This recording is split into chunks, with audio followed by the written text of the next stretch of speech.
Welcome everyone to the Devy Dynasty podcast here on Hippo TV, and I'm joined with Crazy Carl. What's up, y'all? Hey. So we've got a draft going on right now. Start up for our Devy Dynasty League, and we're gonna kind of go over that a little bit tonight, and kind of do a breakdown of the league a little bit. See where people are making good choices, where they're making bad ones, and where they can fix those bad choices later on via Devy picks or maybe something else. Have you played Devy before, Hippo? Hippo? I have not, but I've done some studying. I know that in our league we had a little discussion earlier today. There's a bunch of different ways to do it, and I think we've got our way set now, and we've got it clear as mud, right? I'm so ignorant about the whole thing, and all I want is, I think you and I disagree a little bit on the size of the size of the roster should be, and how many people we should have in the taxi squad and things like that. My whole point is, I want to make sure that the waiver wire is not completely depleted Mm-hmm. throughout the year. I 'Cause get I that. and I get what you're saying in terms of the trades. Mm-hmm. Like, I hate leagues that I see no trades, and I end up like having to just go out there and find trades just to like infuse life into the league, and I don't want that. Exactly. Um, but I think it's funny because so many of us in this league have never played Debbie before, so we're probably all finding the same shit Right. on Google, all looking at the same stuff, and we'll probably end up with all the similar rankings, and so be it. Yeah, and But hopefully, yeah, we don't get schooled by the let's see here, the too darn old. No, wait. I'm sorry. I'm messing up team names already. oh, we're gonna get worked by Umar, I'm sure. Yeah. He's gonna have all the college players Yeah. come, and the one thing I did have found already from reading up is that the first couple years is really important. The Devi drafts in the first couple years are really important because after that you're going to be looking at these sort of split rookie and Devi drafts, as Conley was explaining earlier today, and um, but the vast majority of these like standout quality players are going to be gone by year 2 or 3. So Yeah. Yeah, it's gonna. You got to make those hard choices, I think, and part of that means, hey, do you reach out and take that risk by trying to go for a freshman? You know, try to beat everybody out with those late round picks, or do you and eat up your your taxi squad, or do you just take the next year and fall in line? So that's going to be interesting to see what happens. let's see what happens. We'll definitely be able to see the difference between somebody who, I think we've got a couple guys here who sold out their Devi draft pretty hard, and then we have somebody like Umar who has like everybody's Devi draft picks here. So we'll definitely be able to compare and Mm-hmm.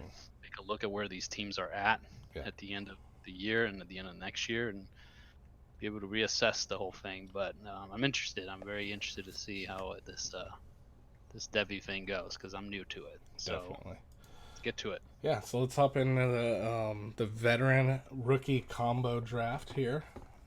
We are currently sitting at the top of, or mid to top of round 16. So we're just going to kind of go over it a little bit and talk about picks that stood out to us and um, what our thoughts are on them. So round one. Well, do we want to go over the order real quick here? What the teams are picking in what Yeah, order? yeah. Why don't you do that? And why don't you just really quickly tell me what your sort of first impressions are from just kind of looking at the board, at least these first 5 rounds or so. I see a lot of purple. That's what I see. I see a lot of pink, so I think our colors are slightly different. Well, I see a lot of quarterbacks. Let me put it Yeah, to you that way. definitely. Um, yeah, go ahead and go through the order of of the picks. I know that some people put themselves. I know for a fact Mhm. I was the fifth guy to pick Mhm. my order. I was right after B Mill, and instead of picking fifth, I actually went for 12 because Mhm. I never done this Devy thing before, and I wanted to get the 101 and Mhm. then have that sort of experience. But looking at it now, I honestly I didn't think Pat Mahomes was going to be picked in the first five picks, Mhm. so I could have had Christian McCaffrey. And when I saw Mahomes being picked, the first thing I said was, "Crap! I could have had CMC if I just taken my fifth, but so be it." Yeah. I think he kind of it's almost like he took a page out of my wild card draft earlier this year. He did. C. Cole did, right? Yep. Um, that's impressive what C. Cole did, and I'm gonna pull up the trade here. That while you're go through the Yeah. order here, and I'm gonna pull up that first trade that happened. All right. So we Um, got Park Adams, and his team is called the 2017 All Pro Squad in the first position. We've got Umar One, NFL's finest, in the second position. In third, we've got C. Cole 17. In fourth, we have B. Mill 93. And in fifth, we have Power Mark. And sixth position, we've got Keep 'em Geising. And then after that, we have Theogenes, followed by myself, Hippo TV, with Moist Loins 2, The Moistening. Quality name, Yeah, it's the sequel.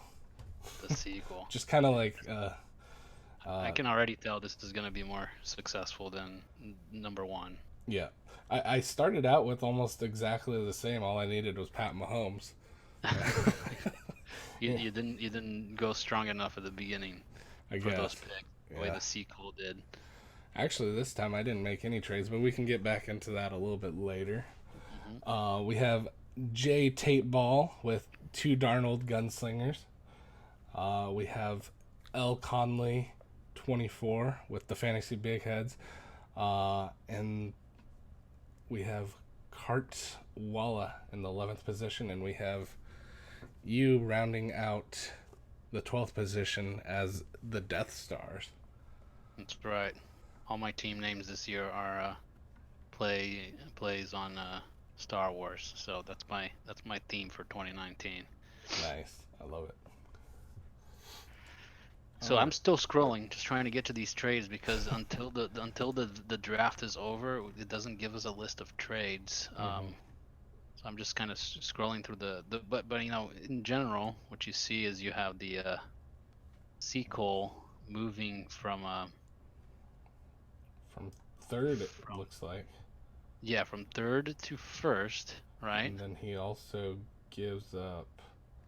Umar Yeah, probably gave Umar his first round Devy pick yeah, at the and very least, plus and then some, and that's what I'm trying to find is what. yeah, I think he gave him his fifth round pick and maybe something else. But So with those picks, he went for Saquon and Pat Mahomes, mm-hmm. and you can't blame the guy for picking the you know everybody's sweetheart players of 2019 for Dynasty. Everybody Yeah, wants those two guys, and he got them. It was costly, yeah. but you know, He's got the arm. and He can throw it over the mountains just like Uncle Rico. that's right. And Saquon has got quads, right? So it's a Yeah, beautiful combination there. exactly. The first thing I noticed in this first round is I was really surprised. In general, I know we talked earlier about before the podcast started about how I saw I have done a lot of super flex drafts, and I still feel like there was a really strong and early run on QBs this draft that Mm-hmm. is was even faster than I have seen in other drafts. Mm-hmm. In most of my other drafts, I mean, by the end of the sixth round, we were down to like Dwayne Haskins Mm-hmm. level already. Um, and I'm really surprised that Andrew Luck came off the board as early as he did. Exactly. Yeah. It's He's almost like that, and that was 11th pick by Carta Walla, um, and he picked Andrew Luck. And really, his first and second rounds, in my opinion, should have been flip flopped. Yeah, because he really gave me the opportunity to grab Baker if I wanted, right? Exactly. And I mean, I chose not to because in general, I have just resigned myself to the idea that in Superflex, I'm not going to have one of these stud Mm-hmm. quarterbacks. And this is just to me an issue of replaceability. And I tend to believe that the difference between the score that you get from a Pat Mahomes versus a score that you get from a I don't know, let's say a Jared Goff is Mm-hmm. not as big of a difference as the difference between somebody like DeAndre Hopkins or, you know, Keenan Allen or Amari Mm-hmm. Cooper or somebody like that. Um, Exactly. but I have seen, especially this year, a really strong push for quarterbacks in the first 3 rounds, Yeah. and I noticed that what was it, my pick on 312. I finally saw that by the time it got to me, by the end of the third, I was already down to those kind of mid level QBs. So Exactly. Even I Kyler Murray went off the board in the third round. yeah, and so that was so there was a kind of two runs on quarterbacks in this draft. You had your kind of your initial staggered run through the second round there. Mm-hmm. And then really when I picked Matt Ryan and Dak Prescott back to back on the turn of the third and fourth, that everything went just nuts. And everybody, I mean, almost the whole fourth round was filled with quarterbacks. Exactly. Um, we should look at who was the last person to pick their starting quarterback. Do you know? Let's That's take a a look. that's a good question here. I'm gonna say I think it was Power Is it Mark. Oh was no, it it was it was B Mill? I think it was B Mill. Is it Matthew Stafford? yeah. It's female. And he ended up with Matthew Stafford and Mariota. well, Mariota. So I mean, that's he ended up grabbing two stud tight ends in those middle rounds, third and Mm-hmm. fourth rounds, instead of going for a quarterback. And do you think that he those are valuable enough that he can grab a quality quarterback in return for one of those stud tight ends? I think they are. The only concern I have is what's the life of Mariota left on the Titans? Do they still have faith in them? I mean, obviously they gave him some new weapons this year, um, but you got to question are Matthew Stafford and Marcus Mariota. We see Cardinals this year. We see how easy it is to replace the position. One Mm-hmm. more bad year from both of them, we could see them both potentially go. I mean, we're going to kind of dive into quarterbacks that we think will get replaced next year a little bit, but Oh, that's cool. but I think that they do have some risk in comparison to some of these earlier quarterbacks that we may not necessarily want to wait that long, if that makes sense. Yeah, yeah. I would much rather have waited longer than I did. I am Mm-hmm. very uncomfortable taking my first quarterback in the third round. I'll be honest, that's not something that I'm used to, Mm-hmm. even in Superflex. Yeah. Um, to give you an idea, in this other Superflex draft that I just did started about a week before this one. Mm-hmm.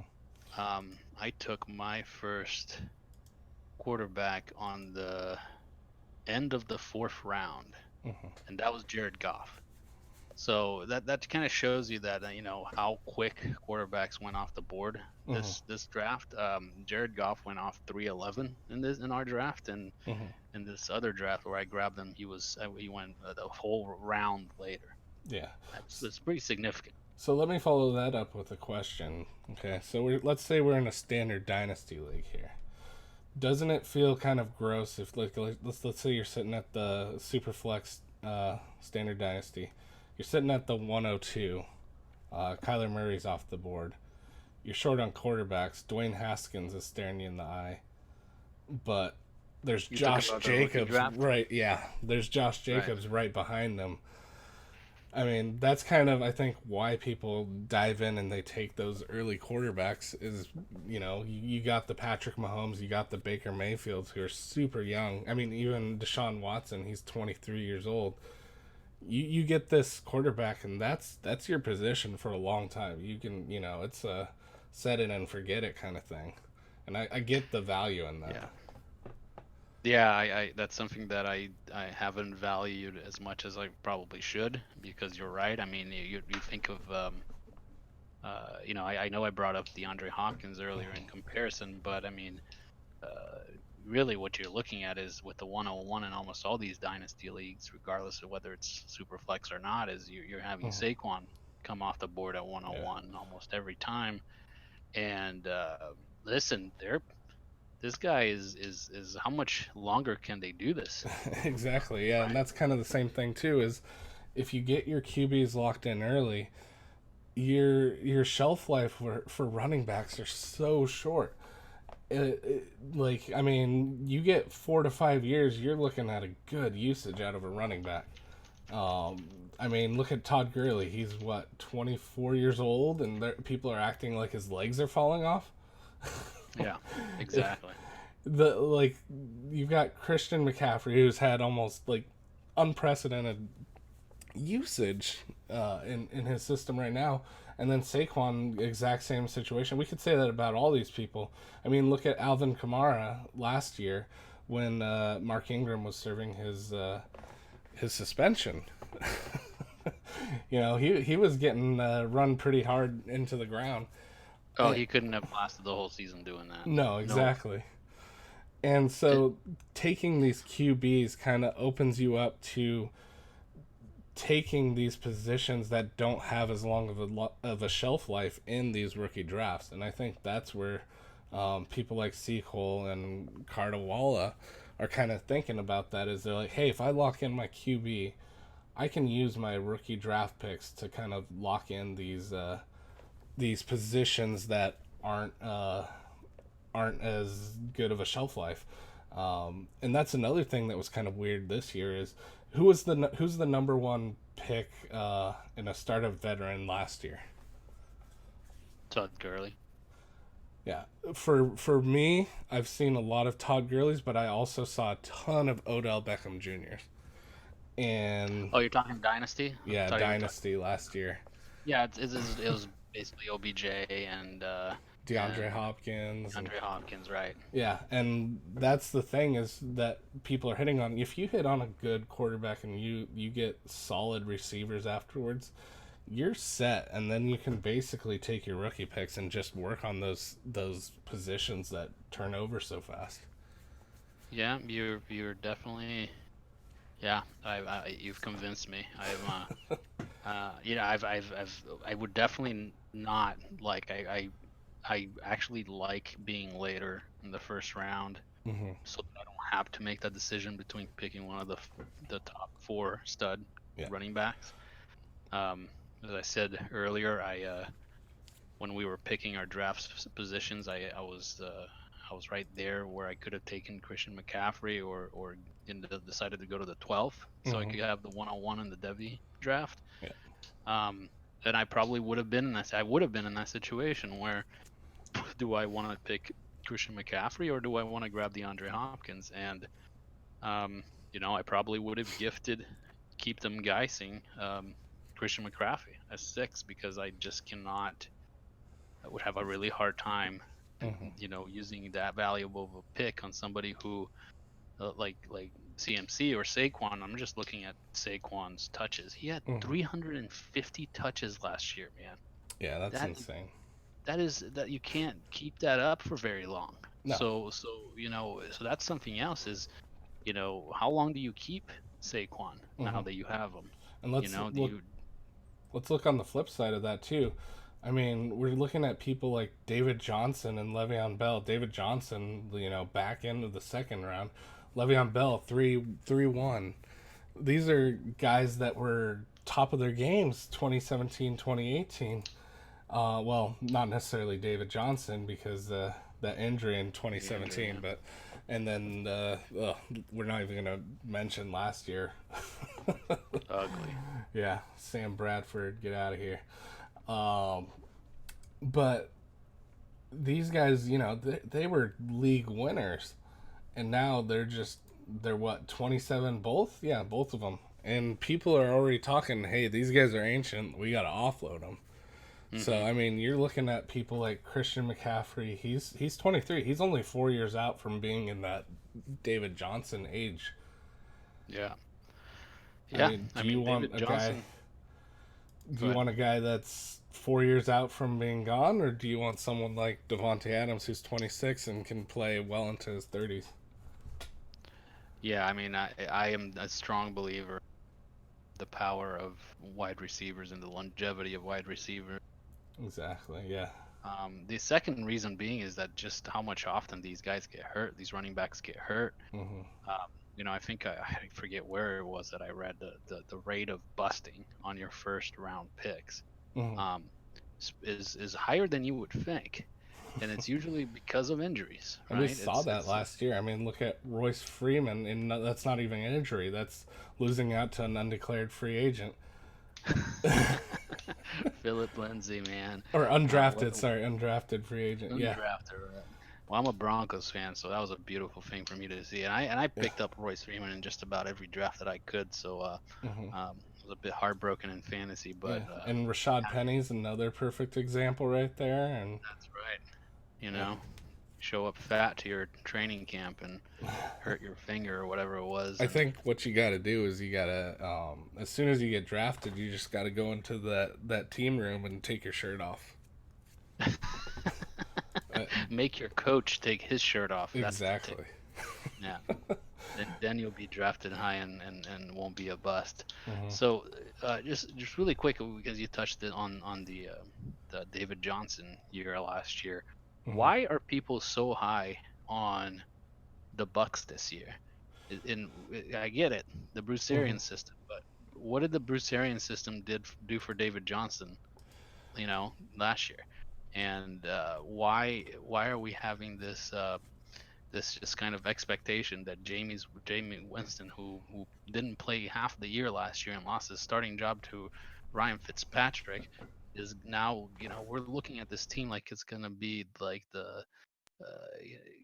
as productive as, say, what we're thinking Baker Mayfield with OBJ and Hmm. Jarvis Landry and David Njoku and Nick Chubb, and I mean, it's a roster like that. And I get that you have that talent at the top with Mike Evans and Godwin and OJ Howard, but I'm not so high on them as this is coming from somebody who picked Mike Evans with my 201. I just think Mike Evans is regardless of the system, he's always been consistent. So I'm not afraid for Mike Evans, but I'm not buying into this whole Bruce Arians and Bucks is going to be, Hmm. God's gift to football this year. Yeah, and the other part to add to it is there was an article 4 days ago. Bruce Arians says on his RBs, he says, "Hey, we don't have Todd Gurley or David Johnson, but we don't need one."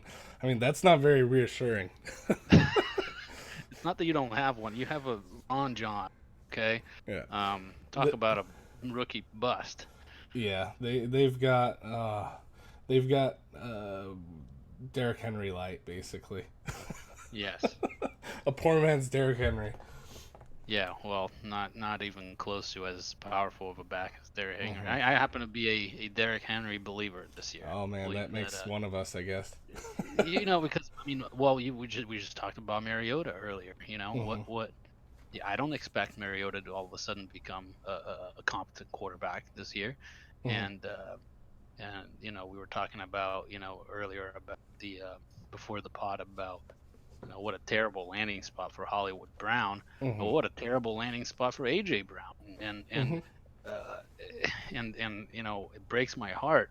Um, I've had my heart broken so many times by Corey Davis and Hmm. fantasy football in previous years, and he's just that one guy that I can't seem to give up If you had to on. put a percentage blame between Mariota and Corey Davis, what kind of percentage would you give each of them out of? Uh, 70-30 Mariota. okay, That's so. me because I believe in the skill of and the talent of Corey Davis. Hmm. Um, and I actually at one point believed in the talent of Mariota as well. Yeah, I think Delaney Walker was a really good. Him and Rashard Matthews back in the day. What, like 2017, 2016? Those were the heydays. You They were took great. Delaney Walker super early. Yes, you did. I almost took him in this draft. As a matter of fact, I was debating because I took an early tight end. I took a rookie tight end, Noah Hmm. Fant, but I wanted a vet to complement that. So I was looking at either Jack Doyle or Kyle Rudolph or Jordan Reed and Delaney Walker. Um, Kind of a coin flip from me at that point between those four guys, and I just went with Jack Doyle because I like how much Andrew Luck throws to his tight ends, and Hmm. because I think that offense might be the number one offense of the NFL this year. Um, but um, I don't, and I don't have much faith in the turnaround in Tennessee. Hmm. Um, but I mean, to go back to it, I believe that doesn't they don't have any other. I mean, you saw what they did at the end of the year last year. Hmm. They gave Derrick Henry the ball, and he ran down people's throat. Yep. And if you build a system around that, I can see a Derrick Henry having a successful fantasy year. So So I don't know if it's going to translate into them making the playoffs or anything, but yeah. So B Mill, if you're listening, you know who to sell Derrick Henry to. yeah, come at me, bro. I think that would be a good deal if you're looking to get out from under him. Maybe work something out. Maybe you can swap for Marlon Mack if he's that much. Would you do that if he came at you for a straight up Derrick Henry Marlon Mack? Would you take that? Um, I I think you, I might. I think I might. I don't know. I probably wouldn't because I had the chance. I had that decision to make this draft, and I decided to take Marlon Mack instead of Derrick Henry.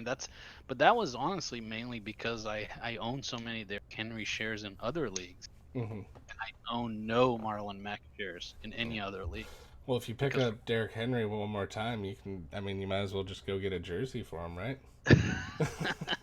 well, and then you can win the championship and all those Hmm. in all these leagues, then maybe I will Yeah. swing on over to a pristine auction and get one of those signed jerseys, right? There you go. What, like $40? Some of those are going pretty crazy right there. Yeah, Not a sponsor. not a sponsor. You don't need to be, at least not yet. Yeah. So yeah, my first impression was just early quarterback run was really Hmm. aggressive to the point where I had to make my quarterback picks and earlier than I originally wanted to. I went with two mid sort of mid range quarterbacks, which Hmm. is what I try to do. It usually is try to go for that. Matt Ryan and Dak Prescott, and also something that gives me both a safe floor and the possibility for a high ceiling. And after that deck pick, man, is just like, oh shit! Everybody saw that it was like the avalanche of quarterbacks after that, and um, poor B Mill got stuck with Matthew Stafford and Mariota there, and Yeah. I actually every single time that the pick came around to him, I thought for sure he was going to take Philip Rivers. Hmm. Like, oh, he's not gonna pass on it, and then he took Derrick Henry. Yeah. Like, oh, okay. Philip Rivers didn't go till pretty late. But before we get too much into the QBs, I would like to kind of tap on the round by rounds if we can a little bit, Sure, go for it. especially for those that are in the league that may be driving and listening to this instead of actually looking at their phone and reviewing the draft board it's currently. Um, so first pick off the board, Saquon Barkley, followed by Patrick Mahomes, Ezekiel Elliott, Alvin Kamara, Christian McCaffrey, and then we went on a wide receiver run with DeAndre Hopkins, OBJ, Devontae Adams, Juju Smith-Schuster, Michael Thomas, Andrew Luck, and Joe Mixon. What kind of stood out to you in this round? Do you think this is pretty average? I mean, other than the Andrew Luck pick that we kind of talked about a little bit, Hmm. um, what are your thoughts? Pretty standard? I don't see Juju picked before Michael Thomas that often. Mm-hmm. That was interesting to me, but not too outlandish. I mean, it's between Mm-hmm. Devontae Adams and Michael Thomas and Juju. I mean, you can go Yeah. any And any order in those three, and I'll be fine with it. But yeah, I think the Andrew Luck pick was what stood out to me this round. I think the other thing too is, I mean, look at his age, 22. He's already he's shining really hard. Um, and then you got Michael Thomas, who's 26. I could see a argument being made for, going for that youth at the Do, 109. do you have any concern that Oh yeah, Juju received a lot of benefit from always being covered by the B coverage guy because of Antonio Brown, and now he's going to be the one, and he's going to be covered by the shut down hmm uh, guys, and I have concern about that for a guy that young. definitely. I think though that they picked up some wide receiver talent. They picked up what Moncrief, and they've got James Washington running out there with them as well. And Um, Deontay, right? Yep. So I think they've got a lot of mouths to feed there, and they can pass around the ball a little bit more. I'm hoping that. I think the biggest thing is, will Big Ben be able to adapt to not hyper targeting just two wide receivers? Yeah. So that'll The other that'll be question for interesting. I have many questions about that Steelers offense this year. hmm Will they go to a running back by committee? hmm Yeah, I think I, Connor. Uh, I'm kind of nervous about Connor. I saw him on the board, and uh, obviously I didn't take him. He's on C. Cole's team. Um, I think personally that he could be replaced pretty easily, and especially with the deep 2020 class. If if Connor doesn't shine and no one after him really shines, I think they could see another mouth in the backfield. well, you got Jalen Samuels there, hmm and people forget is just how talented the that offensive line in Steel and this Exactly. Pittsburgh is, and I mean with the brilliant mind that they had there as the offensive line coach, Mike Munchak, hmm that just kind of started a dynasty there for that offensive line. I mean, I think Lev Bell happens to be a special talent, um, but I think he was immensely, supported by that offensive line that gave him the time that he's one of those guys that takes his time finding the hole, right? hmm And then attacks that hole aggressively. That time was given to him because of that offensive line, and James Conner, you saw him breaking down towards the end of the last year. Yeah, and And go ahead. I think with the wide receiver depth that they have on their team now, I think that might take a little bit of pressure off of Connor as well potentially. So I could Well, and see. Mike Munchak is gone now. He moved to the Broncos. hmm So I So we could see improved numbers on Connor. We'll see what goes on, but yeah, I'd be well, a so little you said nervous. you could have picked Connor at the second round. Keenan You Allen had was calling my name. Keenan Allen.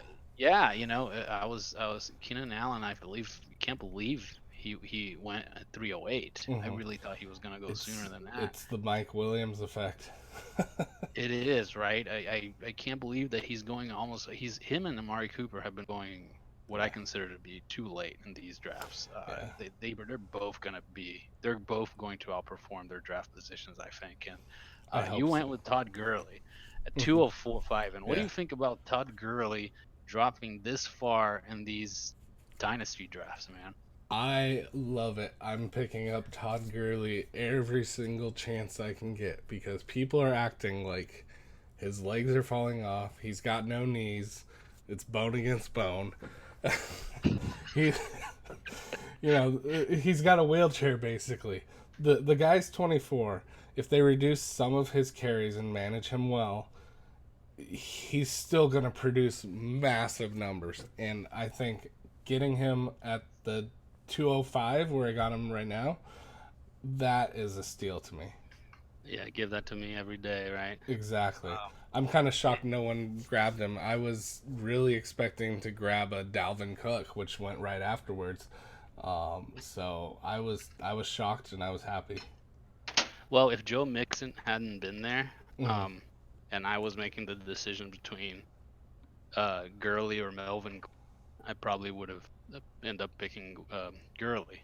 Mhm. Um, but because Joe Mixon was there, that made my choice a little bit easier because I believe in the talent of Joe Mixon. I do believe that with the new coaching staff in Cincinnati, we can see some good things Mhm. happening there. But yeah, this idea that Todd Gurley is done is crazy to me. And you take away, so it's okay, put him in a running back by committee system and Mhm. take away a third of his touches. You Yeah. still have somebody who would have finished what, top 7 last year. Easily. So taking and getting him in the middle of the second round, give that to me every day. Oh yeah. Yeah. So do you want to read off the second round a bit? So I know we're kind of diving down into it. Yeah. That way everyone listening can Well, so I was follow at the along. turn. So I was at the turn, and I had the decision between um, Joe Mixon, Mike Evans, and Melvin Gordon, and Mhm. I knew I was going to take a running back and a wide receiver. So for me, it was you know difference between Joe and Gordon, and I took Mixon and Mike Evans, Mhm. and then Cartwalla took Baker Mayfield. So Mhm. he took that was the combination of Andrew Luck and Baker Mayfield And that honestly worked out for him, right? yeah, he should have flip flopped it because Baker is the new hotness. He's got OBJ. He's got Jarvis Landry. I'm not huge on Antonio Callaway. I know some people believe that he could be a thing. Um, but he's also they added Kareem Hunt, who's kind of a wild card there, and they've got Nick Chubb to take a little bit of the pressure off as well. By So, the way, I know some Kansas City Chiefs fans that are so pissed off mhm, that the Chiefs let Kareem go and then the Browns picked him up like the next day. exactly, yeah, Which is why they won't allow this to happen to Tyreek Hill. They're exactly, just like, nope, not gonna do it.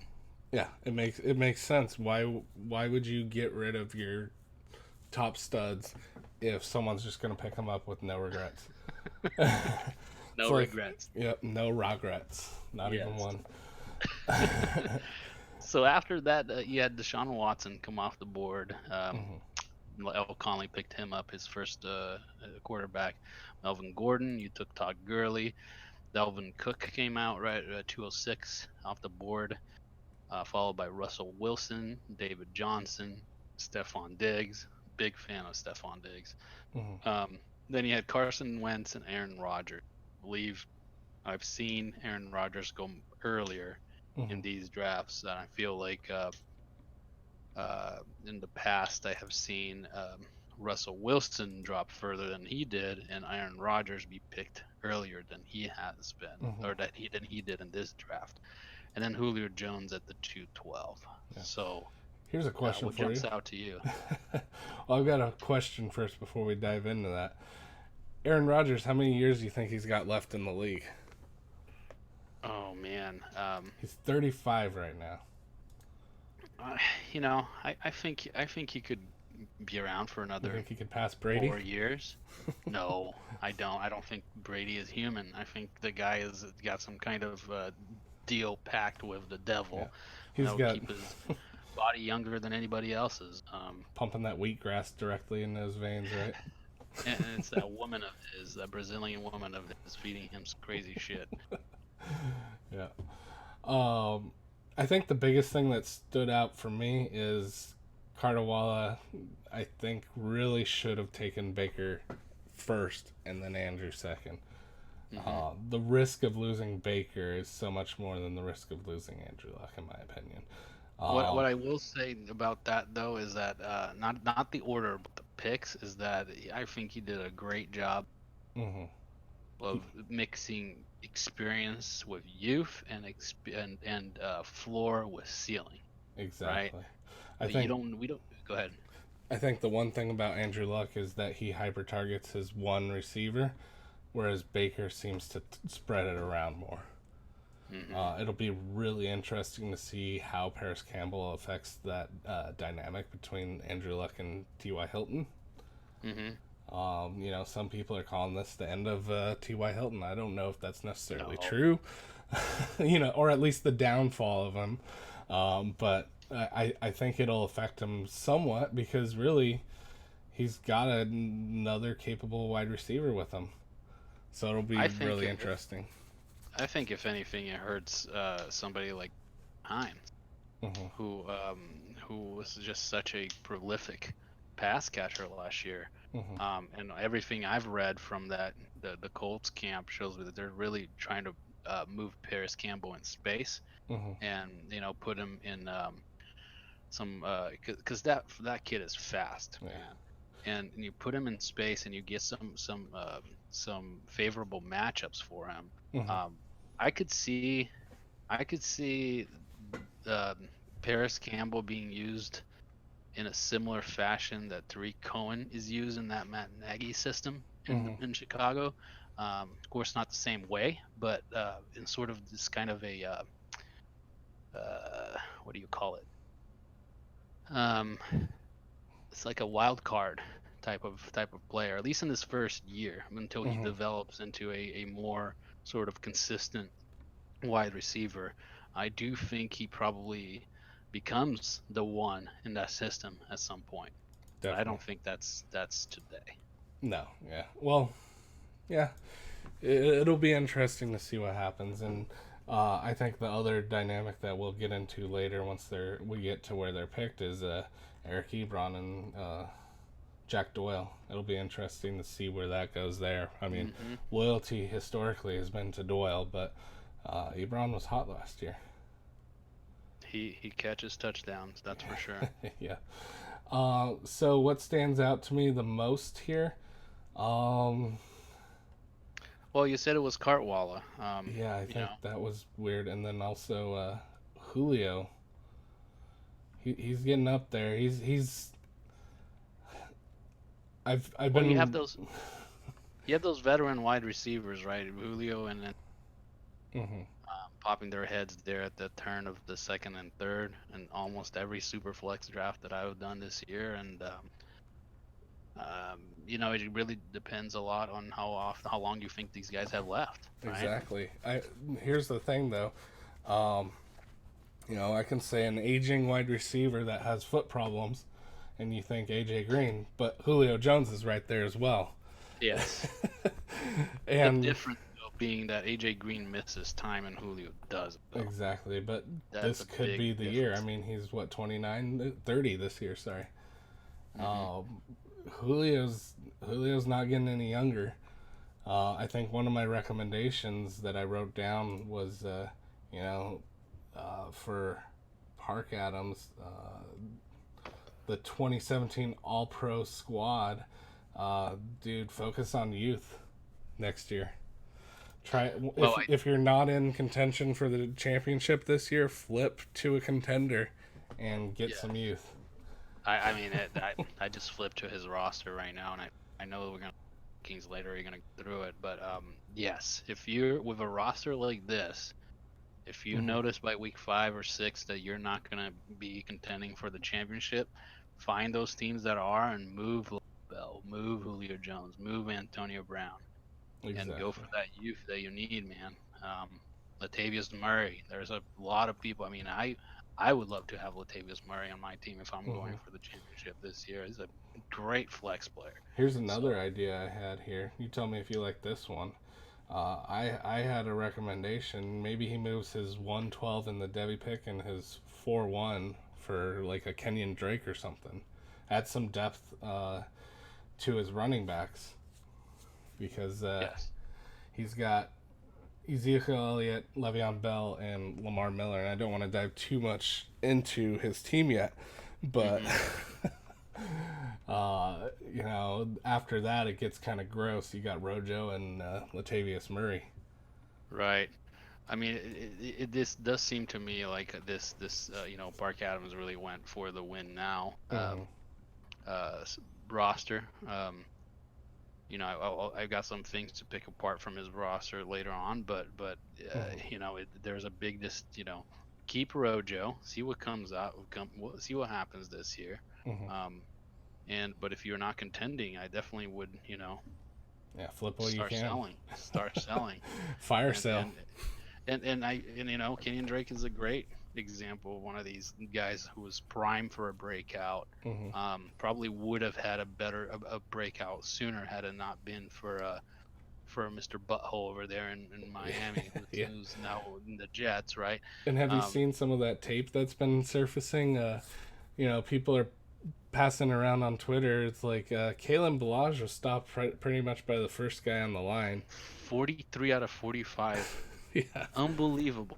And Kenyon Drake is just elusive. I do not think he's going to lose his job this year to Kalen Balaj. No, I do not. I am. Injury is the only way. Yeah, absolutely. And that is a concern that I don't think they're going to overwork him because of that. Mm-hmm. I think they don't want Kenyon Drake to get hurt. Yeah. But anyway, let's go through the third round here. You take it away here so we can keep this thing moving. All right. I've got Le'Veon Bell going in the 301, followed by Antonio Brown again to Park Adams 99. The back-to-back senior picks here, by the way. That's... Julio Jones, Lev Bell, Antonio, because he moved ahead to pick up Antonio Brown because he knew right there. He knew. So let's look at Park Adams. He had the 103. Mm-hmm. He picked up.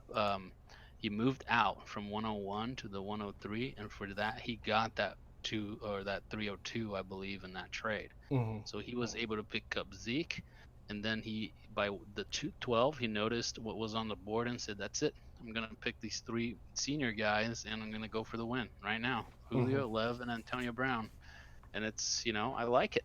I like the courage of those picks and wanting to go for it right here. Now here's the real question: does Derek Carr scare you at all with Antonio Brown? Yes, I mean Derek Carr scares me. Period. I lived in I lived in Fresno for a little bit a couple years ago, and the Carr brothers are like gods in Fresno, and I am afraid of what could happen if Derek follows in his brother's footsteps and just kind of fizzles out and becomes a commercial guy, and what that means for people like Antonio Brown and John Gruden. Yeah. So could you imagine someone like Trevor Lawrence going to Oakland after God. By the way, that Hard Knocks is going to be the most entertaining television, 4 episodes of television. I can't wait. I think I might have to resubscribe to HBO just for that. I am blessed that my in-laws have HBO and allow me to password. That's awesome. So keep going. All right, so we got Antonio Brown, James Conner, and then we got our first tight end off the board. Now, normally when I see the tight ends go off the board, first one I expect is Travis Kelce, right?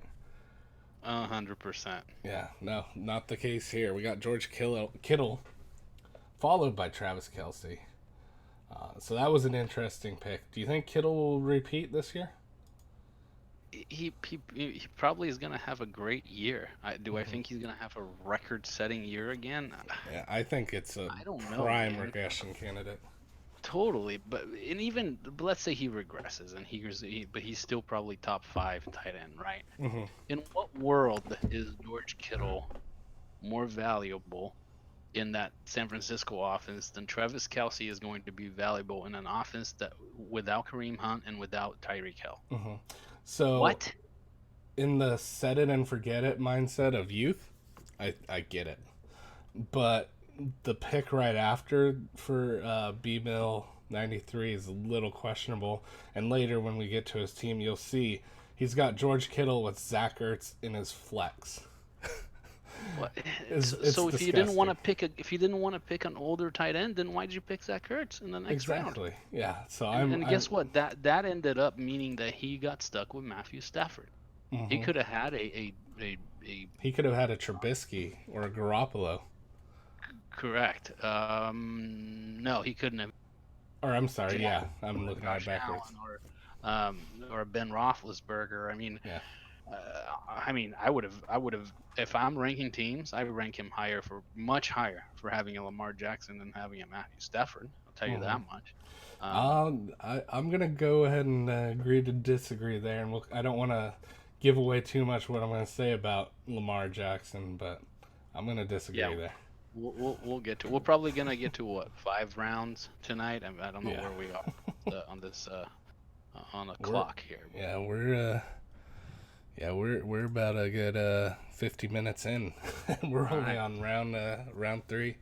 So we'll get to round 5 tonight, and then we'll do an episode in a Yeah, few days. exactly. So follow with Travis Kelsey, Nick Chubb.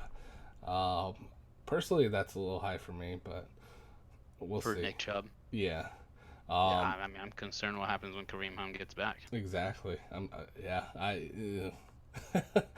Amari Cooper, Keenan Allen, and then we got Kyler Murray, on Johnson. The trade up for on Johnson, which I really liked. I thought that was a really good move. Jared Mhm. Goff and Matt Ryan. So I agree 100% on the trade up for on Johnson. I have so much on stock in other leagues. mhm, I have made many moves in order to get him. mhm. So I don't blame Diogenes at all for doing what he needed No, to do to grab his guy right there. I was gonna grab him in the fourth round if he fell to me. So Theo No, he James made wouldn't the have, right move. because I definitely would have picked him if he dropped to two picks later. I was Yeah, eyeing him, and when he got picked, that's when I said, okay, there's we'll nothing pick your like two those kinds of QBs. picks where you're everyone in the chat as soon as you pick him was like, man, I was gonna pick him next. Oh yeah, Just my feels guy, so and good. then you see Yeah. all the angry reacts in chat. hmm Yeah. So Um. Nick Chubb, let's talk a little bit about that. Kareem Hunt, I kind of view it as the the Cleveland equivalent of Alvin Kamara, Mark Ingram. Okay. Well, I mean, if that's what ends up happening, then that this was a good pick. hmm I think the Kareem Hunt once he comes back, and I think obviously, I mean, I picked Kareem Hunt. I think next year it's really going to show that Kareem Hunt is the 1A and Nick Chubb is the 1B or the 2. Okay. Okay. Well, we disagree on that because I think Nick Chubb is a better running hunt and talent. hmm Um. People can agree to disagree on that. I think, and I think once you give Nick Chubb 8 games to establish himself as the 1A, hmm um, it'll be tough for Kareem Hunt to come back. And I know that you don't mean this year, but at that point, Nick Chubb will have had a year and a half of being the established hmm 1A in that offense. And I want to Um, talk about the redheaded stepchild on the team, Duke Johnson, a little bit. why don't they trade the poor guy, man? Yeah, you know where I would love to see him? The I, Buccaneers. yep. I would love to see him there, and I think that he could do that Dave Johnson light role Hmm. for Bruce Arians. And He'd be great. He'd be great. And what else do they have? Peyton Barber? yeah, Peyton Barber That's and Rojo. a travesty. Yeah, I mean, if I was Bruce Arians, I would be calling Cleveland nonstop every day. He probably has already, and I think the Browns organization has probably decided that they're not going to trade him, and that they are not going to have Kareem Hunt for 8 games, and they need a backup, a formidable backup for Nick Chubb, and somebody who can be a change of pace back, and and be able to catch balls. Mm-hmm. So I get it from the Browns' perspective. It just sucks for poor Duke Johnson, who's a you know Yeah. skilled running back and is just going to be stuck in that system now. Mm-hmm. Yeah, I mean, I don't know if you've seen. There's a video out there. It's called like horribly slow murderer with extremely inefficient weapon. But it would be like that. I would be if I was Bruce Arians. I would literally be calling John Dorsey every night into exhaustion, 2 a.m. asking, yeah, John. hey, you ready to trade Duke Johnson?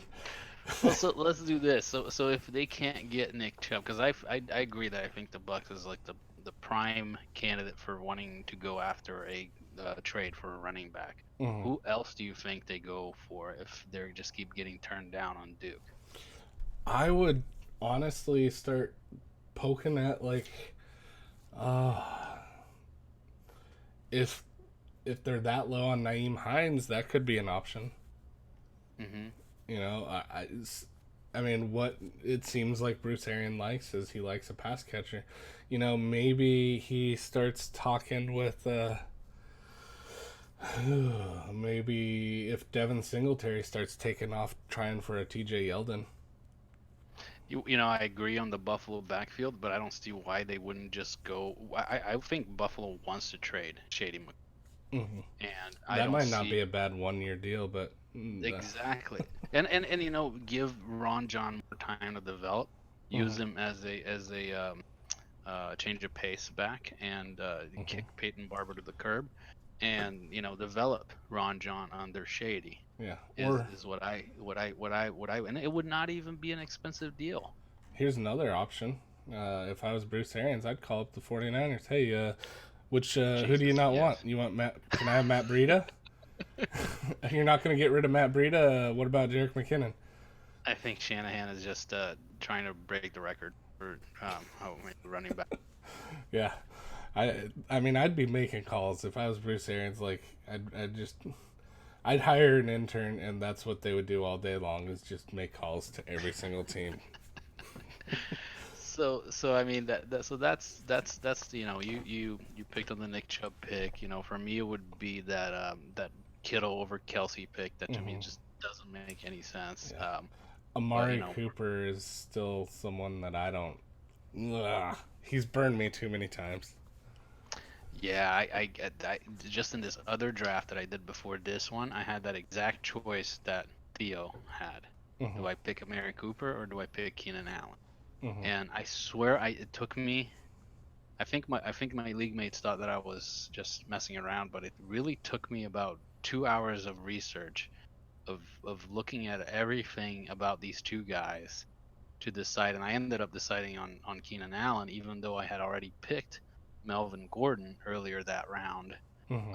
So now I had the Melvin Gordon Keenan Allen combo, which Hmm. which this is another topic that I think is interesting to discuss, is that people freak out about having two or three guys from the same team, Yeah. and I wouldn't recommend having more than two. But Hmm. if you are going to have two guys from the same team, having the running back and a wide receiver, I think, is a great combination Hmm. because the consistency that's to me is a trade-off. If you have Stephon Diggs and Adam Thielen, then you're kind of capping yourself, right? Hmm. But if you have Keenan Allen and Melvin Gordon, Yeah. if your team is winning, then you're going to have a great day with Melvin Gordon.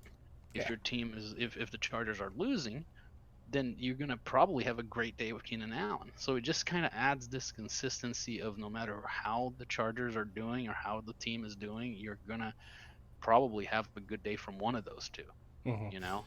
And So just my feeling on the whole, hmm. having more than one player from the same or stud players, Um, but that Amari Cooper, Keenan Allen back-to-back pick seems to Hmm. happen in almost every draft that I've been in Yeah. now. Where And where do you fall on that? well, luckily I didn't have to choose. Keenan fell to me. I would go Keenan Allen 9 times out of 10. I think the 10th time I would be taking Amari Cooper because I'm just bored. It's like, okay, let's just see.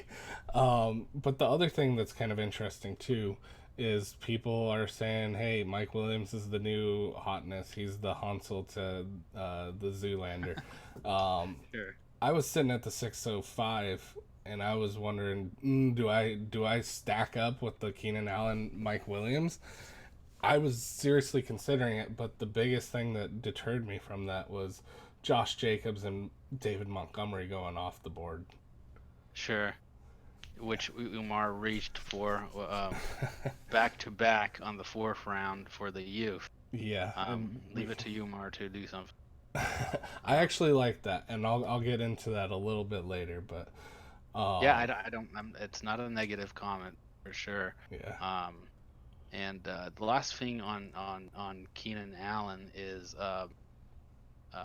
God, I had something to say. I hope I didn't lose my train of thought. But is hmm uh, Keenan Allen seems to every year be somebody who I'm always trying to target for trades. Like hmm no matter if no matter who has it, I want him.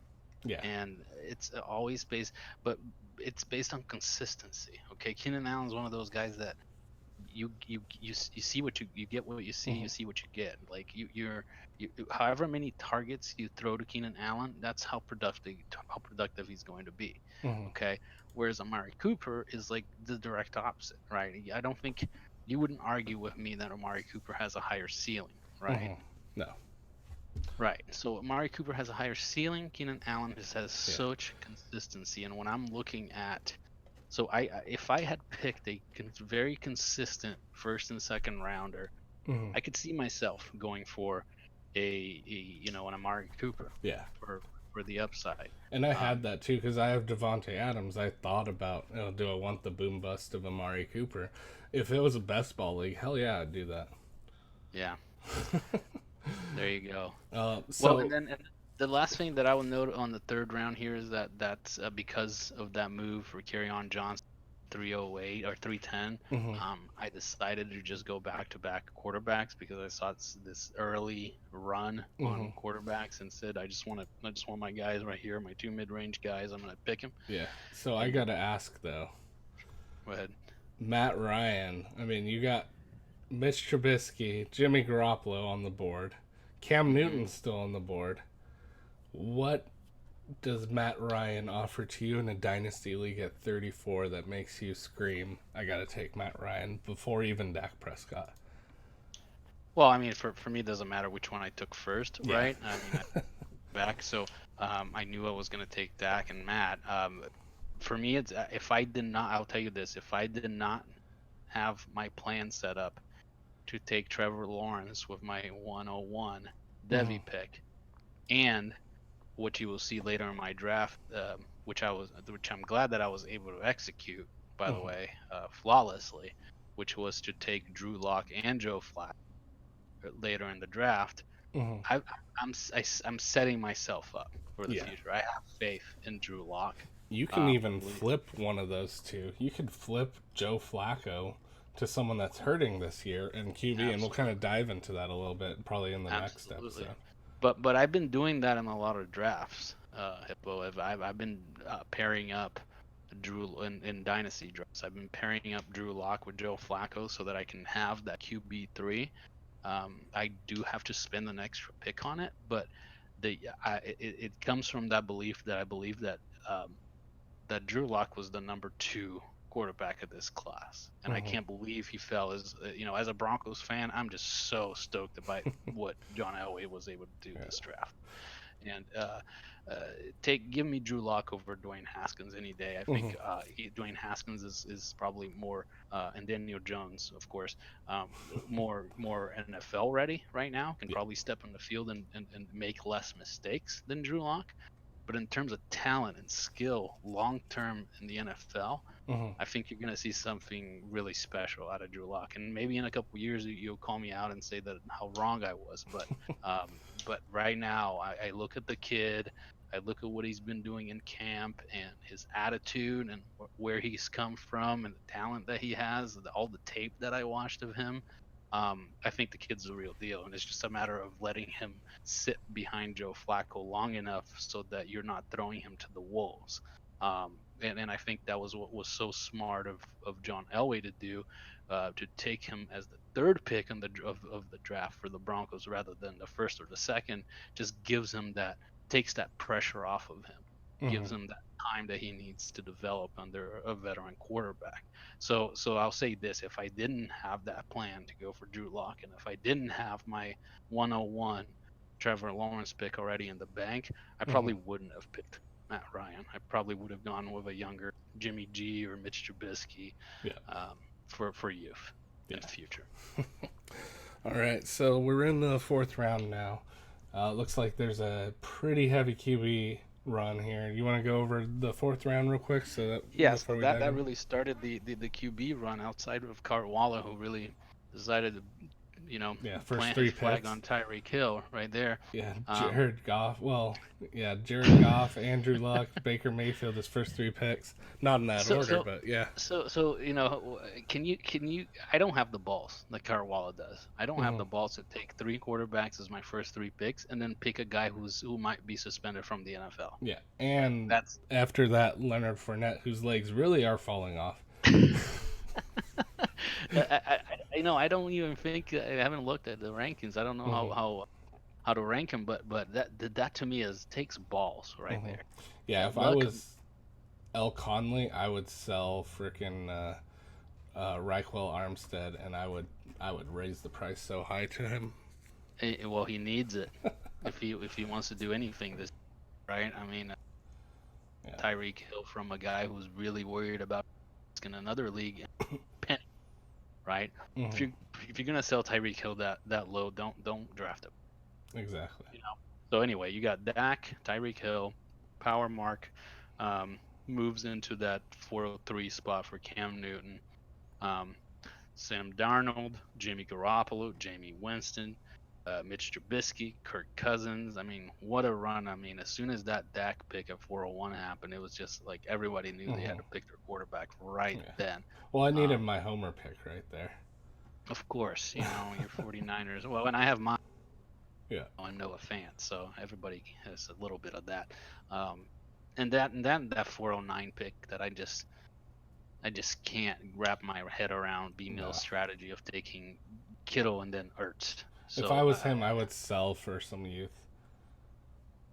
I would decide whether I'm going to if my team is going to go for it this year or not, and then I Hmm. would make that decision on which tight end to sell. Yeah.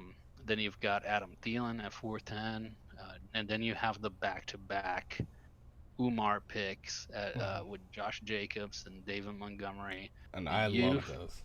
the young RBs who are going to be studs for Hmm. at least 3 or 4 years. I'm nervous about Josh Jacobs just because I'm anything touching Oakland right now. It just makes me nervous. But I think that he has a really good opportunity right here. And I think that was really smart taking both him and David Montgomery because I'm going to tell you straight up, I was looking at both of those guys and I would have taken them instead of my next QB. And those were both reaches at the time, by the way, Hmm. like pretty deep reaches, maybe a round reach on Hmm. that. Because I remember, and I've been with Umar in other drafts. He doesn't shy away from reaching for the players that he wants, which I respect. Hmm. And he made it pretty clear that he's going strong for youth. Hmm. Um, at least that's what it looked like until a little bit later. Some of his other picks, Yeah, Mark which I have Ingram. an issue with, right? Um, and but that's how he started, Yeah. and yeah, I can't blame him for making those back-to-back stud young running back picks. Yeah. I view that Mark Ingram pick as just throwing your pick in the fire. Just tossing that ballot right in there and letting it burn.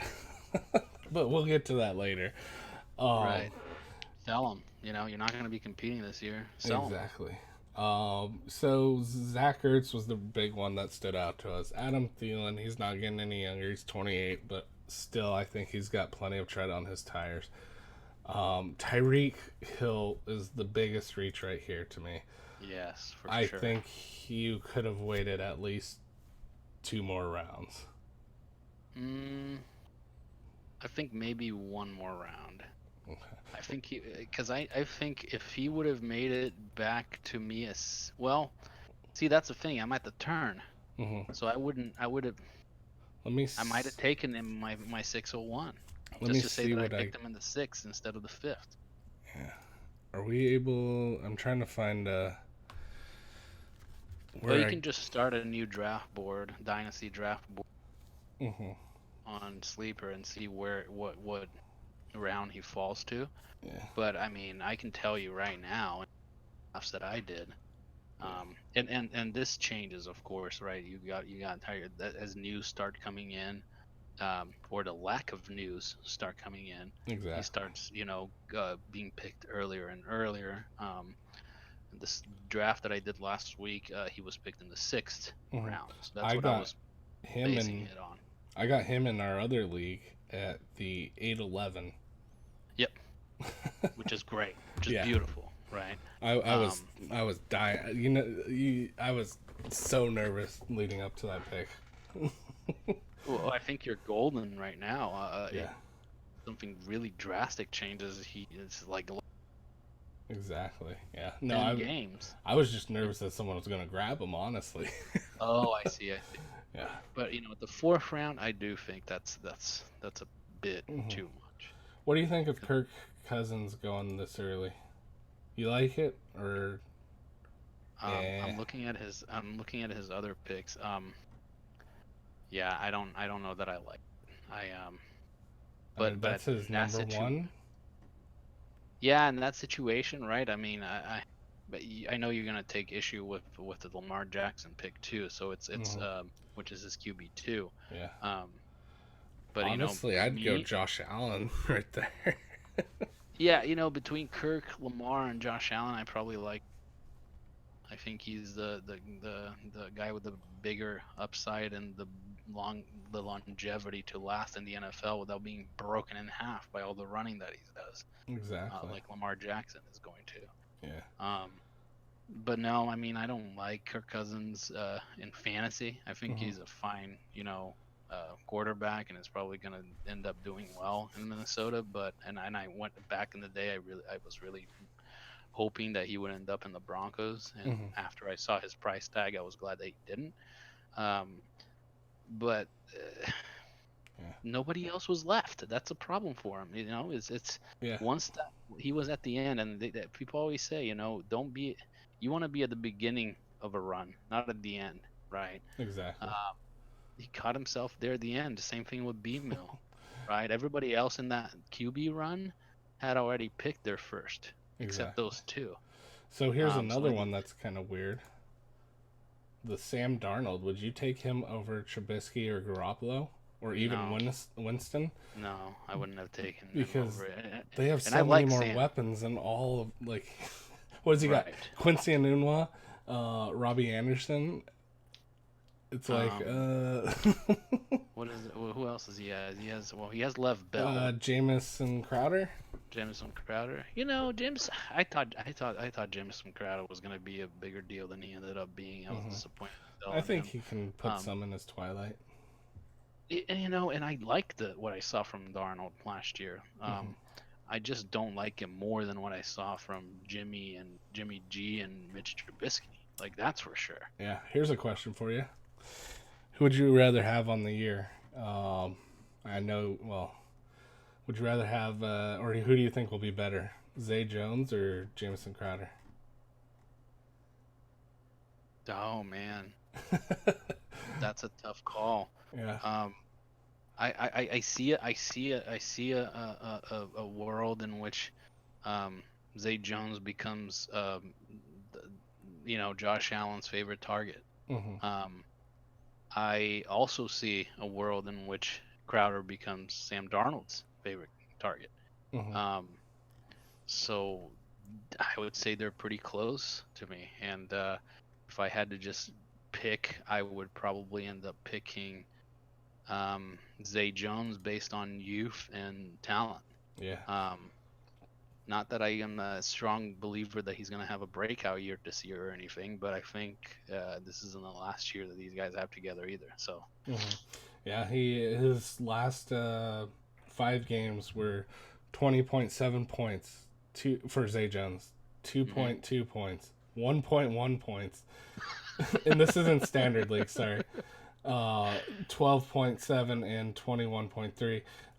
In PPR, he's Boomer looking bust, eh? a little bit better, but even then, he's got the 5.2 and the 2.1 in PPR, so it, it's pretty gross.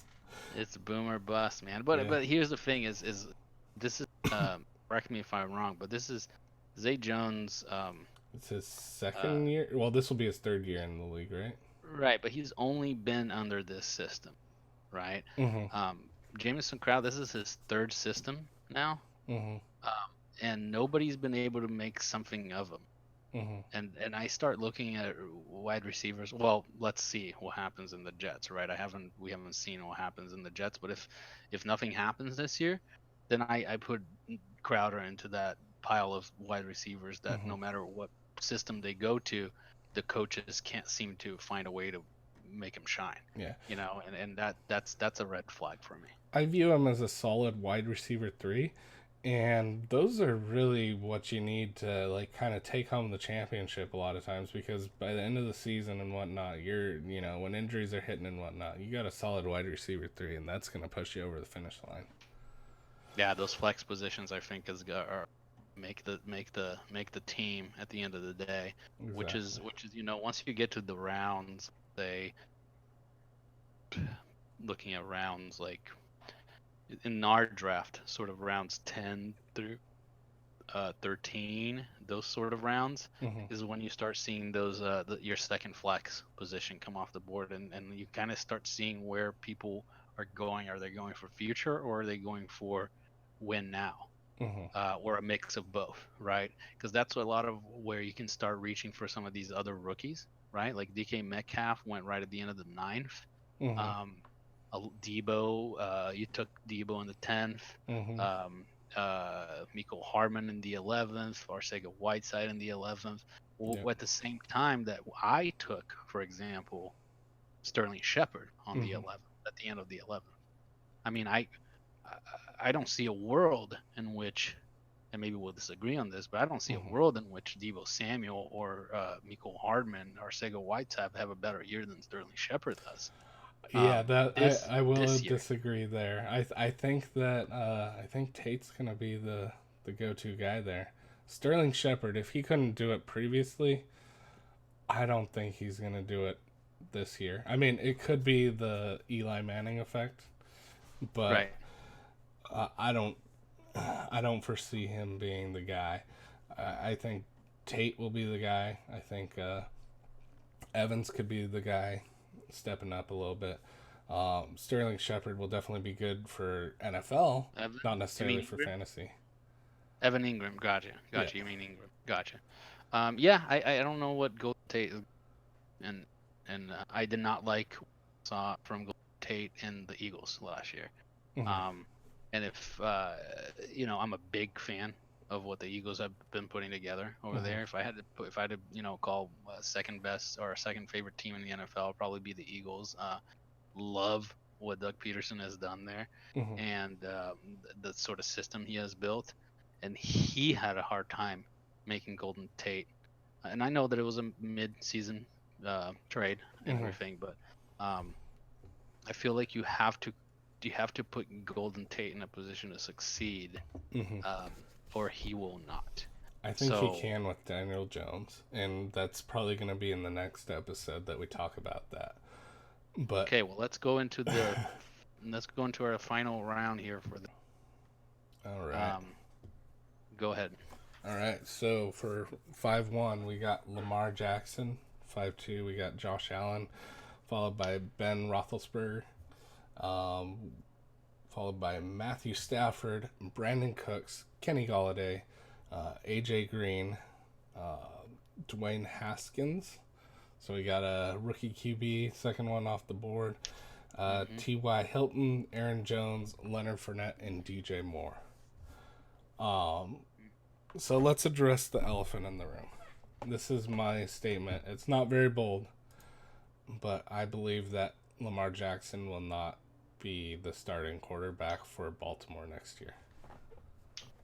Yeah, I think that's bold, and I think that's bold just based on the commitment that they've made to the guy. It's like kind of see it in the same thing as kind of what happened in Tampa Bay, Jameis Winston, right, Mm-hmm. where he was a high draft capital, Mm-hmm. and they're not sure about Yeah. him, and that's one of the reasons I was like, I could see a world in which Jameis Winston is not the Yeah. starting quarterback next year, and they go and try to find a quarterback in the next year's draft. Mm-hmm. Um, And Josh but I think Rosen even more recently. right, that's true. Uh, so for me, Lamar Jackson probably has at least 2 years before they give up on him. But I don't disagree with you on the reason for why you think this, which go ahead and say why you think this. You can't throw. If you can't throw, you're. This is where they stack the box and they'll take you down every time. But I mean, Hippo, he runs so well. you can't run well if you've got everyone stacking up. His wide receivers aren't going to be fooling anyone. Well, and isn't that why they picked up Hollywood Brown Mm-hmm. as the Yeah, you first got a one? field stretcher in Hollywood Brown. You've got Miles Boykin. I mean, Boykin I can see potentially in like the dink and dunk from Lamar Jackson, but I don't see a usage for Hollywood Brown at all Yeah, with that arm. Hollywood Brown is somebody who I've been picking up in a lot of rookie drafts because he's falling to the mid-second round all the time in Mm-hmm. these rookie drafts, which I think is an absolute travesty. Like Mm-hmm. the talent that this guy has, it's like you can't fathom that people are picking people like Andy Isabella Yeah, over him. Like, I get have out of here with that shit. I have Justice Hill over him. Oh my god, that's gross to me. And you know what? People are picking Devin Singletary Yeah, over him. I've It's got like, Terry McLaurin. no. Mm-hmm. Well, And I and it's and like the landing spot is gross. But if we're talking redraft, I get it. But mm-hmm. God, to get his talented, like you got to give him, as you said, if you believe that Lamar Jackson could possibly not be the starting quarterback next year, Mm-hmm. and Hollywood has all this talent, then how can he drop this far? Yeah, He could have a stud quarterback next year and just be one of the I think best sophomore wide receivers in the league. I think it's all about the FUD, the fear, uncertainty, and doubt. Like everyone's just, are they going to keep Lamar Jackson or are they going to toss him to the bin? You know, um, I don't see a world where he's in the NFL very long. Well, and the very long part is I agree with, because I said I do believe they'll give him a couple years, Mm-hmm. but I don't know that his body will, and I don't think he's not built Mm-hmm. like a Josh Allen to take these hits, or a Cam Newton to be able to take these hits. Mm-hmm. But even Cam Newton has a wear and tear after a while. What would Um, do you think he would be insulted if they changed him into a running back? um, I mean, this was a joke that was made in our league, but Park Adams was talking about how one of his running backs was mislabeled as a QB, and I was like, "Yeah, you mean Lamar Jackson?" yeah, and the kid has so much skill. It's sometimes I wonder, people like Kyler Murray, like what Mhm, would they be in the if they were a running back, mhm, right? Um, yeah, Again, and I'd have to look more at their measurables, like their 40 speed, and I can tell you that Kyler Murray sees the opportunities to run better than Lamar mhm. Jackson And does. he goes down. He'll go down super early because he's super conscious of Careful, whether or right? not he's gonna get hit. Yeah. Whereas Josh Allen is trying to hop over fools. Yeah, And I mean, yeah, he's basically pulling Jimmy Garoppolo's. yes. Yeah. So that's you know, the pick that stood out to you that turn. But I don't blame the pick at all Mhm. because, I mean, I would have taken Josh Allen over Lamar Jackson. I am one of those Mhm. guys that would take Josh Allen over Lamar Jackson. Mhm. But I wouldn't have taken Ben or Matthew Stafford over Mhm. them. I'm Um, telling you right now, if it was Lamar Jackson and Ryan Fitzpatrick on the board next to each other, and they were the only quarterbacks, I'd take Ryan Fitzpatrick. wow, you're in the vast minority, and I think you know that you are. I So know. power to you for that courageous stance.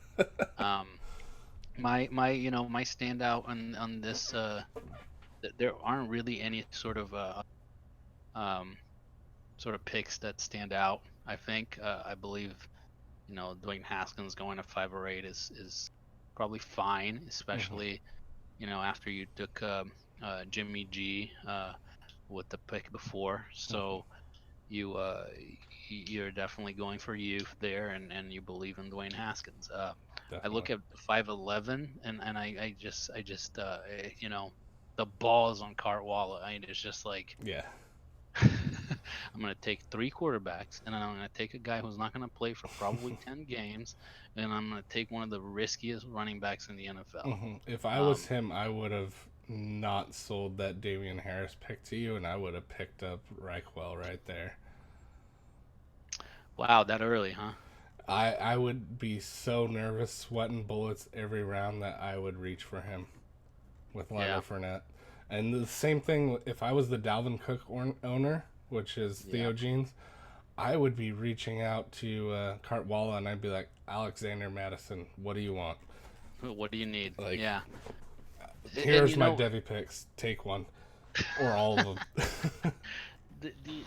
well, the strategy of going for people's handcuffs and then extorting Hmm. them for it. I absolutely despise people that do that. Oh, I'll be yeah. honest with you. I'm never the person who does it because that's just not how I play the game. But I No. can understand why they do it. Hmm. Like, I mean, if you were able to get an Alexander Madison and go, blackmail Hmm. the Dalvin Cook owner and show him all the, statistics of how often your guy has been hurt, like, Yeah. And how yeah, good Alexander Madison is. oh yeah, here's the tape, bro. Here's Yep. the tape. This guy who frankly was a top running back prospect before the NFL draft. Hmm. Um, Draft capital matters a lot here. Yeah. So that to me is another one. And I think the rest of his picks have been fine since. Hmm. Uh, but that up to round 5, I give Cartwalla the sort of the hippo wild card Yeah. award for the ballsiest, moves of the first 5 rounds here. I would do that and Park Adams with his decrepit old age people and Lamar Jackson pick. I think they're right there, right next to each other. I might have to readjust my rankings. Let me actually see. I won't say where I got them, but Well, I think this episode's getting pretty long, so why don't we yeah, save the exactly. another one and um, Yeah. finish up here? We're probably an hour 15 now.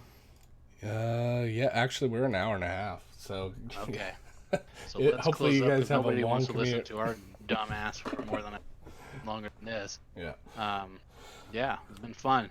Definitely. So yeah, if you guys enjoyed this, let us know. We can continue making more. If you Any hated it, I hate you. yeah. Um, anything that was the biggest shock to you, or anything that's standing out? I think Cartwalla's draft up until round 5 was super. I think B Mills really strange tight end picks, which left him with a really crappy quarterback, was a bit suspicious. Mm-hmm. Um, Park Adams going strong on the the old age there and win now attitude. I think is bold, and I like it. And I Hmm. think he's gonna have one of those teams that's a real pain in the ass to try to beat this year. Hmm. When you have a weekly matchup with him, and then Umar, up to this point, having a really solid um, a draft. I think without going into further rounds, I think his draft got a little bit confusing after that. But Hmm. up to that point, he really had been having a strong draft in which those 5 rounds. I mean, he picked up. First of all, he likes to do this every time that I draft with him, or he just gives away his first round pick for some more capital in the second or fifth. Hmm. And it really landed him well in the sense that he gave up his first and his third, okay, and Hmm. he ended up with 2/4 and 3/5. So what does that translate to? That translates to Rodgers, Josh Allen, Ben Roethlisberger, David Montgomery, Josh Jacobs, and here's what I don't get: AJ Green, Hmm. right? So this is where I start getting a little annoyed with his draft. It's like, why would you pick up Hmm. AJ Green Yeah, if you're into this, sort of future, um, youth mode? OJ exactly. Howard and Sony Michelle did round I would have after, so it's reached like for Mike Williams right there, or Calvin Ridley, or I Chris guess, Godwin. yeah, Yeah, exactly. DJ Any Moore of of those. Utah. I And mean, this is somebody from. I strongly believe that AJ Green is falling to, like, in every draft. Like, you're just. I don't understand why in the world AJ Green and Tyler Boyd are going so close to each other. hmm, It's a travesty, right? yeah, AJ Green should be at the most like a end of third round pick, hmm, the way that I see it. But um, I understand why people stay off of him because of his injuries and his age. But for Umar in specific to have picked him there, I don't get it. So yeah. anyway, we'll go further into his draft in other episodes, and I'm sure he'll send me some hate mail for my comment. So Definitely. And one last thing I want to make mention of is I am the only one that hasn't made a trade yet in this league. really, you're that guy, huh? Let me see. Yep, you're right. I have not You made a haven't done single anything yet. trade yet. So No. why? Say why. I think because I got my wild card out of my system in the last draft. I so I did go into that and I said I want kind of a rebuild experience, but I also want to just test. And so I think in that league, I really got to experience that. And I'm not going to be one of those people that just, oh, I got a crappy team, I'm bouncing. I want to see if I can rebuild that team and make it a super team. And you've seen You've some of my super teams.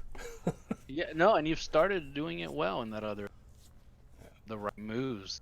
I think you should give me Jimmy G for Daniel Jones first, 21st, 2020. But those are the types of moves that I think you need to make to go for a future, rebuild. But I see now that you have not made any trades, and if I'm not going to be making any trades, I want that 106 to 108 pick.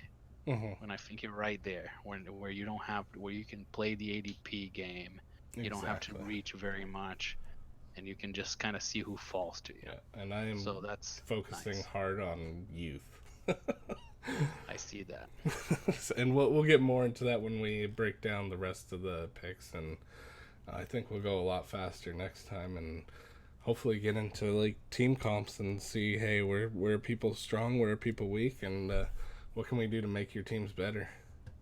Sounds good, man. Been Cool. good talking to you. Yep, good talking to you as well, and we'll see you guys next time. Have a great day or evening, depending on Or when you're afternoon. listening to this. Yep. All right. Take it easy. Bye.